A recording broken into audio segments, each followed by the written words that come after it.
and welcome back to my channel, or hi if you're new. My name's Emma, complex grad film student. Every year since I've been doing this, highly anticipated, hotly expected, I get DMs from you guys being like, have you made the video yet?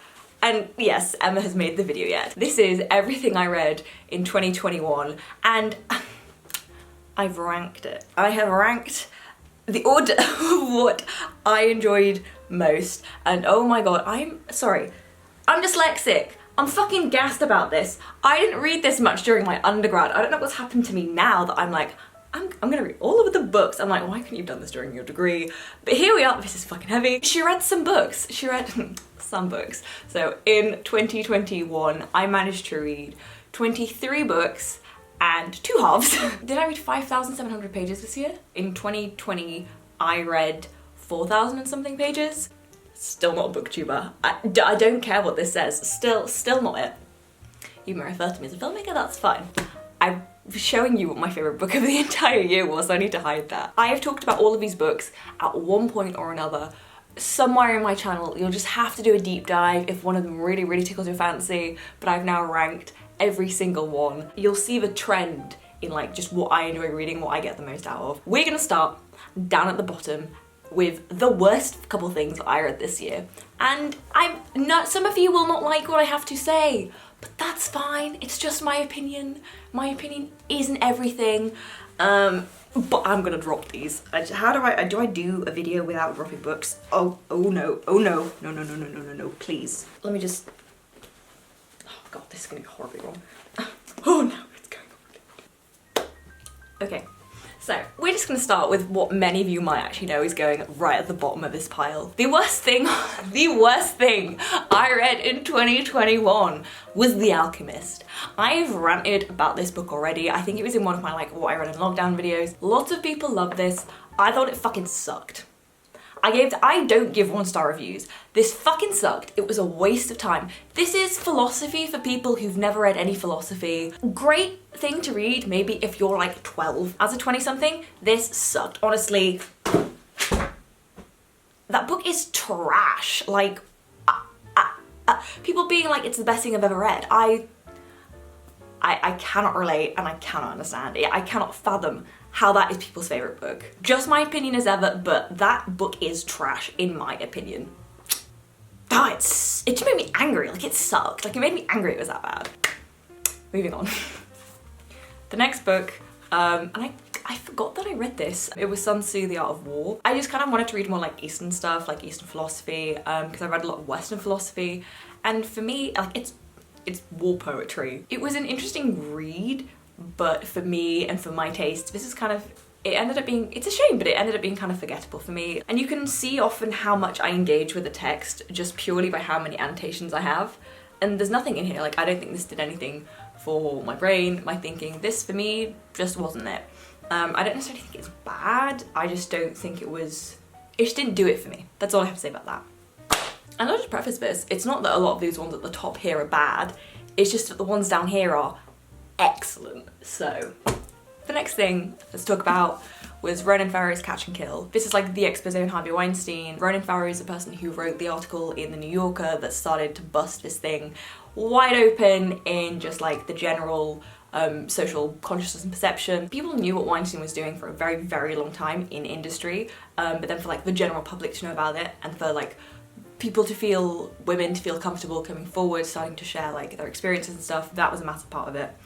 I read this quite quickly. It's not like the best thing I've ever read, but it's journalism and I'm at film school, so this is like, you know, relevant to my industry. I guess in a little bit has been like my gateway to reading more non-fiction, mainly because I realise I can read that quite quickly. My fear is always feeling that I'm gonna get stuck in a book for a few months and be so stubborn that I won't like DNF it. I'll just slog on and then it'll take me months and then I just lose all of that time. So this has got me into reading more non-fiction. There's another book called, I believe it's called He Said, She Said, which is also about this, but then it's a couple of women who wrote that. So that might float your boats more. I thought it was interesting, relevant to my industry, relevant to me as a young woman going into said industry.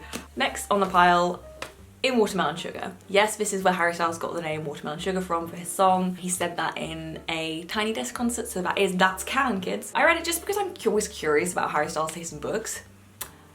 I don't rate Harry Styles' taste in books, and I know for someone who still has this cardboard cut of Harry Styles in her wardrobe, that's shocking for me to say, but I want to give Harry some book recommendations because I think he could do better. It's, you know, this kind of post-apocalyptic world, and this is one of those where it sets the rules of the world right at the beginning of a novel, which means that anything then that happens later, you're just like, yeah, that makes sense. You don't question it because, like, the rules are already there. The word I know at the front was learning to live without the why.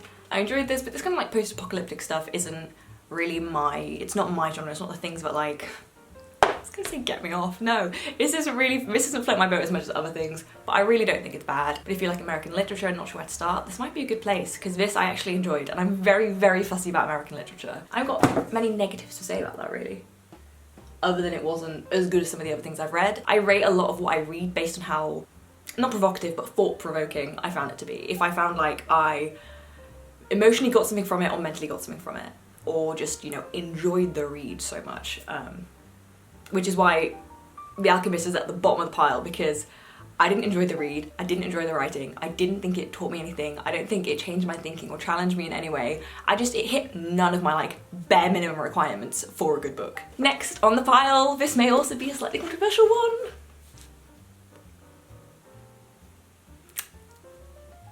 I said this at the time, it didn't do it for me. I noticed this on Book Talk and on BookTube.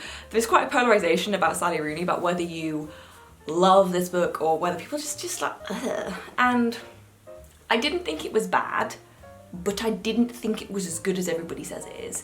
It's overrated, it's overhyped.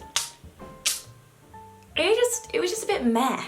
The Guardian, a future classic? I don't think so, frankly. It's very contemporary, obviously. You know, there's a lot to relate to it as like a 20-something, and like the relationships that you have during uni and stuff, like that intertwining with somebody over a long time. I've said already, I think One Day is better for this as a theme. I found it forgettable. Put into context of how not it for me that was, I decided to rank Throttled by Lauren Asher higher than I ranked that. This is a romance novel set within the world of F1.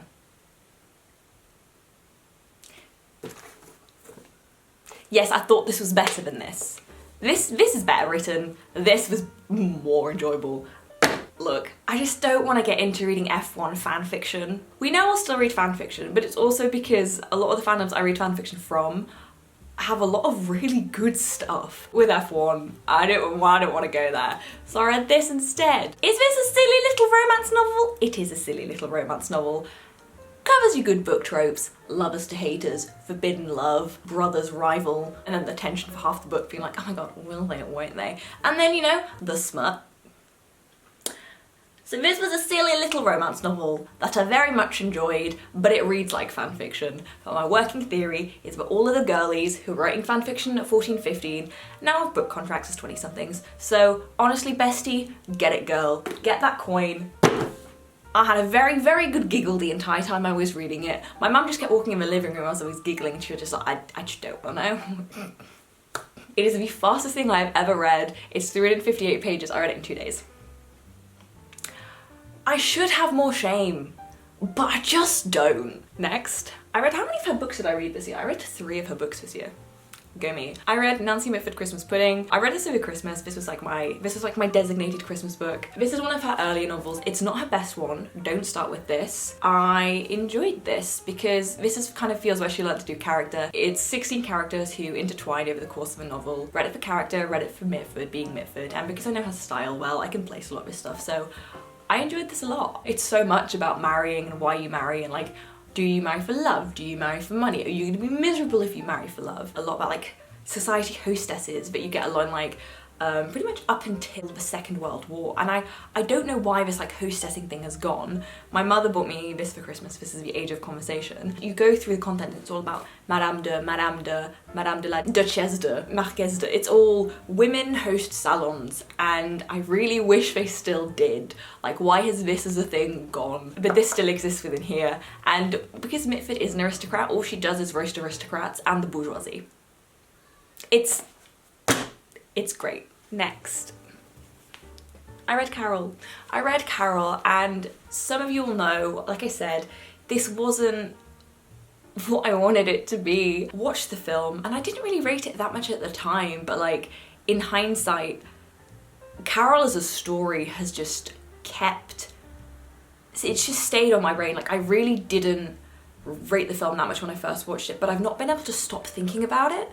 I've just not been able to stop thinking about it, which has kind of prompted me to realise maybe I should rewatch it, maybe I should reevaluate it. But for me, being bi, like, this is just a classic of sapphic literature. It wasn't what I wanted it to be, but that's not to say that the characters aren't good or that the writing is good. It's very, very good. The story just isn't what I wanted it to be. I'm somebody who enjoys like world building, and I like to see this physical world that you build and all of that. And with Carol, it's so much more internal between Carol and Therese and how they interact with each other. So unfortunately it just didn't hit what I really enjoy in a book. To know what this represents and how important this is, I almost just enjoyed it for that as well. I feel like it was just important for me as a milestone to read it. So thank you for your service. I will never reread you, but I may rewatch you. But now I'm more interested in her books as well because, like I said, I rate her writing. You just weren't what I wanted you to be. The next book I don't have with me because I left it at home. I read Stuck by Heidi Larson. This is about vaccine rumours. I found this one really interesting. Provided a lot of understanding of like why people don't want to get vaccinated. Sure, it's before COVID, so this is mainly talking about like measles, mumps, rubella, or like polio and that kind of stuff. It puts into perspective that honestly, when people don't get vaccinated, it's very rarely to do with vaccines. And that was just mind-blowing in terms of just thinking about how rumours work. So I thoroughly enjoyed that. It's a quick read, it's a pretty easy read. It's surprisingly accessible for something that is this complicated. But most important thing I think it shined a light on was how valuable empathy just is. I'm a big fan of science, so I really enjoyed this one. And I also read Fanny Hill. Yes, it's a vagina joke. My long-standing theory, by the way, is if you don't like classics, you didn't get the dick joke. Honestly, this is sex scene after sex scene after sex scene. I don't know why people complain about classics, being like, oh, there's no sex. Are you joking? There's so much smut in classics. I'm sorry, but if people say like, oh, there's no sex in classics, I'm like, have you read any Ovid? Have you read any things the Romans and the Greeks wrote? Okay, it's not always consensual, very true, but like, none of the, there's no smut, there's so much smut. You just have to go through, the Catholic Church is like an index of banned books. In my opinion, you should read everything on that index. Not just because they ban it for like sex and stuff, but they ban it for like any kind of like liberal left-wing ideas. Pretty sure this is on here. It took me a little while to get through it, just because reading, again, older language. This is an 18th century novel. It's about a girl who is duped into prostitution, and then how she, similar to, actually to Roxana, then how she progresses her wealth and her status through various lovers, through pretty much just like trading sex in for security and wealth and social status. This was an interesting one. It was quite a fun one, and one I really wish I'd read when I was writing my dissertation. If you're new, hello, I wrote my dissertation on women, sex and power. I really enjoyed this. I'm glad I read this. But yeah, it's also just sex scene after sex scene after sex scene. Oh, gay sex scenes in here. There's Mullum and Woolum. The gays are represented. Being gay isn't new. It's not new. Why do people like, oh, these liberal kids are all gay these days? I'm like, damn, everyone's always been gay. History's just erased it. And history will call them besties. Next I read more Mitford.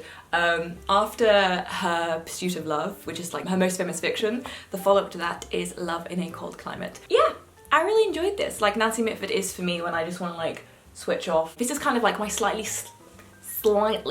more highbrow poolside reading. That's for me what this like counts as. I've read so much Mitford. She just is my comfort author. I thoroughly enjoy everything she writes because she's so fucking funny. This woman is just savage. Like, she roasts everyone equally. And yeah, it's thoroughly escapist because it shows this like London scene that just doesn't exist anymore. It's very comforting to be like taken around London, to buildings that have now been knocked down and replaced with other things, these beautiful houses that she described of like these families who throw lavish parties for like the season and like the whole debutante kind of thing. And then yeah, it's the whole marriage market thing. Mitford is very heavily about the marriage market. She's very heavily about gossip and aristocrats and just all of this chat. Like, that's why her court biographies, Frederick the Great, The Sun King, Man of the Pompadour and Voltaire in Love, I can see why she did those because like that's the life that she experienced. So reading this through here is I'm just nosy. Like, it just satisfies that curiosity for gossip, honestly. So this is the follow-up to Pursuit of Love.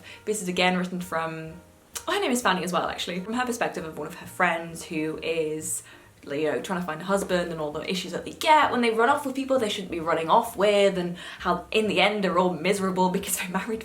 Her basically working thesis is if you marry for love and not money, you're miserable. So depending how jaded you are from dating, might float your boat. Mitford is just always enjoyable to read. I've yet to find her boring. And then the next one, actually, so Pursuit of Love and Cold Climate. Fanny's in her 20s, she's like finding people to marry, all of that. The follow-up is Don't Tell Alfred. This is at about 20-30 years after those initial books. She's been married to Alfred for a lot longer, and then because Alfred is this like Oxford Don, she's enjoying her like tweedy little life in Oxford, but then they're like, huh, you're going to be ambassador to Paris! She's like, oh shit. Many shenanigans follow there. By this point she's also a mother and has very unruly children who are adults. She has very unruly adult children. Again, just fun to read. And then because she's in Paris as well, like Mitford spent a lot of her life in Paris, and she has this ongoing love affair with the French. So then, you know, to see that trickle in here is really enjoyable. There's another book that's set in between these two. I can't reach. It's called The Blessing, so it fits in between this. There's characters in this that appear in this one. So I should have actually read this one, then this one, then this one, but I didn't know that then. So if you're gonna read it in an order, read that, then that. I said it before and I'll say it again. I love how Mitford does character. And also the other thing that Mitford does is she world builds. She doesn't assume that you know what these houses look like. She doesn't assume that you know what the French embassy looks like. She doesn't assume that you know what all these like palaces look like and these chateaus look like. She will tell you. She has access to these places that like the general population don't. So she is letting us in. This is our way in. And because of that, she really paints this very vivid picture of these people, of this society life, of these places. It's genuinely so indulgent, and now kind of like almost like a historic artifact. It's very entertaining. So I have a big love for Mitford. Are these masterpieces?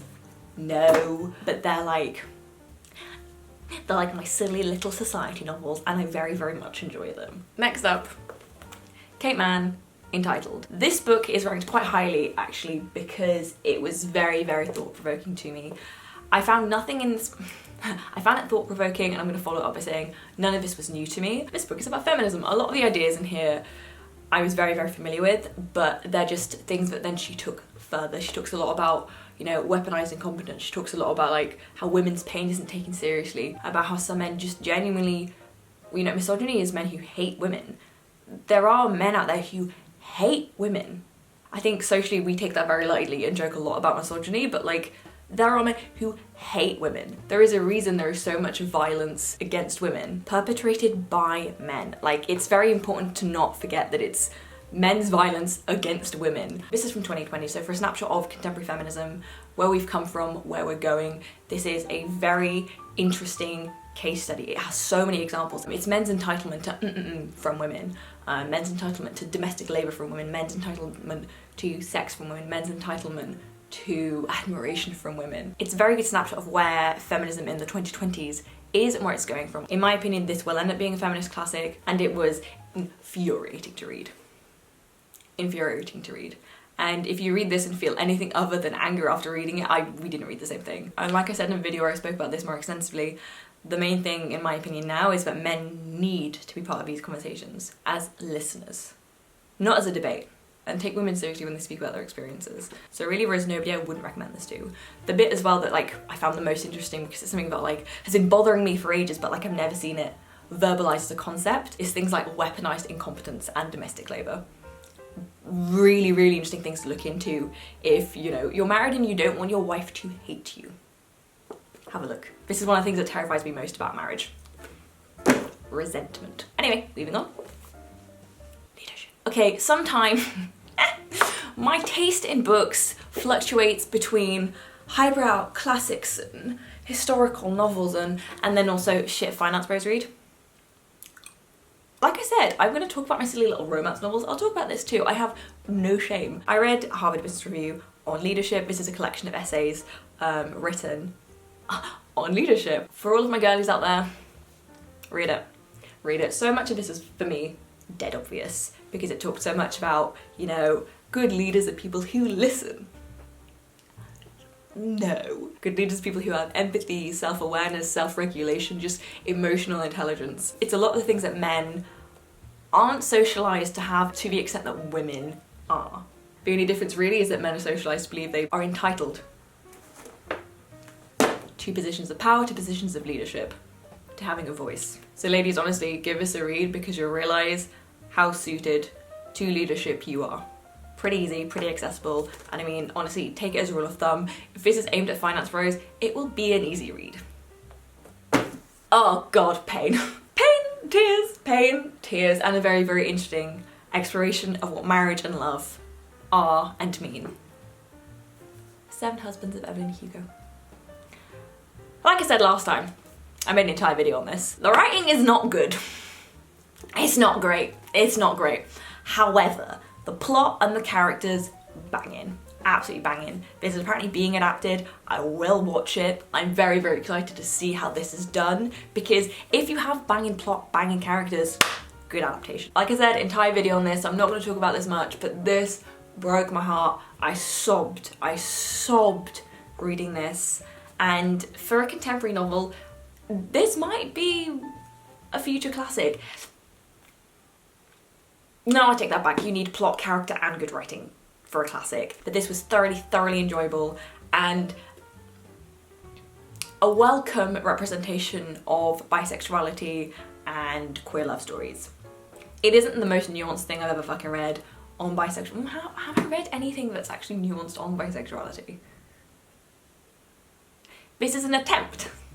It's a good start. There's ways to go, and I was having a conversation with somebody the other day about this actually, about representations of bisexuality are very, very difficult because there is so much nuance in it and we just haven't seen enough people. This is specific to film. I just don't think there is enough good representation about it because it can get so complicated and there are a lot of feelings that are quite difficult. I was editing somebody's script for them and theirs was about bisexuality. I just don't think there is enough well done content regarding bisexual characters with the nuance that it deserves. This was a good starting point. The girls, gays and nays, you'll enjoy this one. Sobbed so much. This whole pile now is classics, isn't it? Look at me. Look at me. Nothing if not consistent. And speaking of consistent, Calvino. This is the only little thing I read this year. Can you believe that? Usually I read like the little ones to like top up my Goodreads total, but this is the only one that I read this year and I loved it. Distance to the Moon is just a bunch of his short stories. You can find all of his short stories online as PDFs for free if you so like. This is The Distance of the Moon, so this is a lot more about like space and like thinking about infinity and thinking about what eternity means and what all of space means, and this sort of very human way of trying to tie that all together because our brains don't understand infinity. So when you're talking about time and space, Calvino's tried to like put that into perspective and he's tried to put that together, and I honestly would almost read these as like little bedtime stories to if I had kids. Calvino has written a lot of like kids literature and stuff. Folio Society, you can't see my copy of Montagna is there, but Folio Society do a lot of these like beautiful editions and they do a lot of them in kids literature, and I just know I'm gonna spend an obscene amount of money buying my kids beautiful editions of things because you better believe that bedtime stories will be a classic fixture in my household when I'm older. Really looking forward to that. But Calvino is an absolute classic, and yeah, they actually, Folio Society have like an edition of Calvino went around Italy collecting folklore and stories and stuff, and they have beautiful bound editions of that. Amazing. So yeah, Calvino is an absolute win. You all know this by now. Oh, again, such a comfort read. He's just so sweet. Like, he's so sweet and it's so playful. It hurts my heart. I just love it. Speaking of things that hurt my heart, Achebe, Things Fall Apart. This was one of these novels that was recommended over and over during my undergrad by our lecturers. I think every single one of them recommended this at one point or another. And I don't know why I didn't read it then, but I was finally like, I should probably read that. And my god, did this not disappoint. Achebe, my dude. This is set in Nigeria and follows one person through like their life and sort of their transition of how their life, their culture and their society changes with the effects of colonialism, with the British arriving and stuff, and how that just changes everything. It is a deeply tragic novel. It is incredibly written. It's just That's the most eloquent thing you're gonna get out of me about this, but this is one of the things that I am so annoyed that I put off for reading for such a long time. This Pain. Excellent. I'm excited. The next few ones, all I can say about them is they're excellent. Next, oh god, more Pain. I don't know, we're upside down, I don't know what's next. Giovanni's Room. This is the last thing that I read in 2021. This wrecked me. The last like chapter, I just had to keep like putting the book down and scrolling from my phone and then picking up, reading a page, going, putting it down again. Another absolute classic of gay queer literature, Pain. This is set in Paris in the 1950s and it's essentially the love triangle between David, Giovanni, and then Hella. I won't go into detail, I did in my Goodreads readathon. This just hurt my soul. And the other thing is Baldwin, like you read him and it's the same with Achebe and the same with the next books I'm going to speak about. These people have this mastery of language that everybody over here doesn't have. They don't have it and that's why they don't get the top spots. There is so much incredibly written stuff. This is always my argument for reading classics. And by the way, Calvino has an essay on why I read classics, on why I read the classics. But there are people out there who have such a mastery of just language, who just know what comes next, who know to put the words in the right places, who can just use language, just do words, it's squiggles on a page to make you feel things, to make you feel visceral emotions and bring you to places, whether it's 1900s Nigeria or 1950s Paris. There are some people who can do that. Read classics because it's natural selection for books. Only reason this stuff gets printed again and again and again, that it is studied again and again, that it is recommended again and again, is because it is so good. Pain. Pain. Also not long. Read these. I'm just gonna cry about it. Oh yeah, and with it being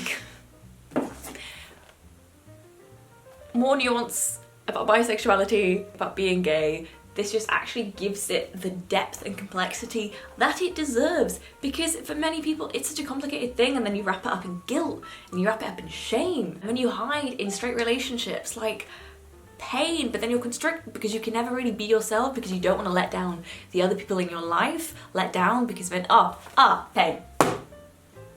This video is still gonna be 40 minutes long, isn't it, Emma? Okay, next up, more Calvino. Like I said, Calvino does a lot of like kids stuff. The Baron in the Trees is for a lot of people. Kids literature, I read it, thought it was fucking great. Calvino is an absolute bibliophile, so there's reference after reference after reference to classic literature, and it's just so enjoyable and it's so fun. It's playful, and again, he is a master of language. Like you can't, even in this as a translation, you can't go wrong, and it's so fun. And Calvino, like I said, like Mitford, has become one of my comfort reads. Also, you can always expect a certain level of quality from these people. You feel like you can't go wrong. And for me, Calvino is one of these people. I read this over the summer. I had so much fun reading it. And I feel like Calvino is one of these people that if you haven't read in a while, read Calvino. He will restore your faith in books, because this man loves books more than you do. He loves it more than most of us do. And that is so deeply reflected in how he writes, because of how well read he is and just how fun. Just fun. And I just don't think I've yet to go wrong with Calvino. This is about a 12-year-old boy who goes into the trees and never comes back down again. Builds a library up in the trees. It's somebody who never let go of that, like, that really fun, enjoyable spark of what it is to be a child with limitless imagination. And if you've been missing feeling like a kid and just feeling playful and just like having no inhibitions, give this one a read. It will really, really float your boat. Where are we? Oh. I know I read most of this last year, but I finished it now. I finished reading Sappho. For a very, very, very, very few words, honestly. It just, that you can read things that are written thousands of years ago, and then it can move you even now. But like, yeah, you just, that visceral reaction that you actually can, I may have cried reading a couple of these, lost some signs of the point. The fact that it does that to you, and again, the fact that, hello, the sapphic namesake, Stung with Love, Poems and Fragments. There's something so human about her poems. Lots to think about, lots to feel. It's because these top ones they just make you feel. They're so evocative and they're so visceral and they're just so moving that I don't think you can go wrong. Poetry isn't for everyone. This took me a long time to read because you can't really sit down and binge read poetry, but this is one that is absolutely worth your time. It's just nice to read about love like this. And it's gay. It's just nice to read about love like this. And next one. If this comes as a surprise to you, what? The penultimate novel on this list. The Secret History. And I have you guys to thank for this. I would never have picked this up if it wasn't for your constant recommending. This is like 600 pages. I read this so quickly. This is the classic of dark academia. And I found it thoroughly enjoyable. If you've never read this, I'm jealous of you. This is a book that I will actually reread. I'm excited about the concept of rereading this. So I'm gonna let it sit on my bookshelf for a little while and then I want to reread it. When do I ever say that I'm gonna reread something? Never, that's not a thing that I do. But this was so good that that is just great. It is excellent. This really floated my boat. If you like my channel, if you like my recommendations, if you like my content, you will enjoy this. There is something about this that just resonated so hard. Yes, it's elite private college and stuff, so I related a lot to it on the social side in terms of boarding. Then obviously because I read so much classics, I just really enjoyed it. Dark academia as a genre, as an aesthetic, is deeply flawed when it comes to like privilege, elitism, and like white spaces. That goes without saying, so you have to be aware when you read this, but you have to read these things with like nuance and like understanding, right? Really enjoyed it. I don't know how you can tell us that you murdered him on the first page and then still have a fucking chokehold on us about that murder for the rest of the book. Excellent. Thank you so much for that recommendation. Excellent. And now, the best thing that I read in all of 2021. Drumroll please. Of course, it's Orlando. If you've ever listened to any of my recommendations, this is the one I want you to read the most. This, for me, does everything that I need it to in terms of plot, character writing. Wolf is incredible. I've ignored her for so long because so many of my friends have read The Lighthouse, Mrs. Dalloway, and just said they hated them. I can't fault this. There is nothing for me that this does not do. This is one of the most glorious things I have ever read, and you need an updated My Favourite Books because I've now read this and I don't really know what to do with myself after. Orlando essentially ends up being an almost mythical character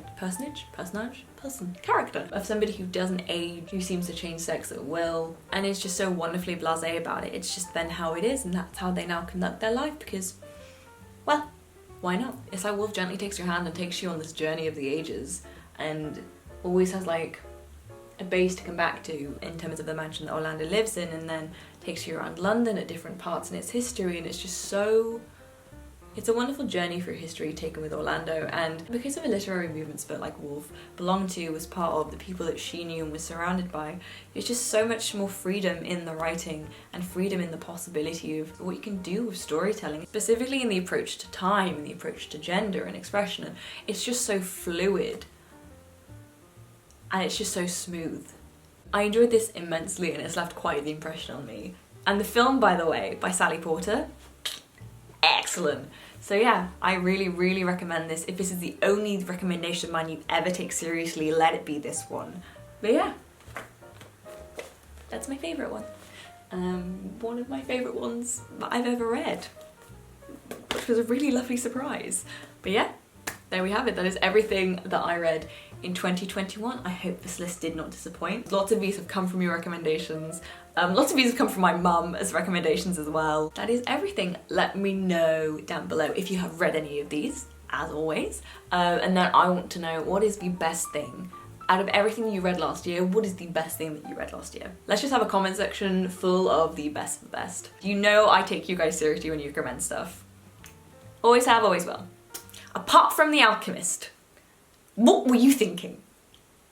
I digress. Thank you very much for watching. Like, subscribe, and all that jazz, and I will hopefully see you guys very soon. Goodbye.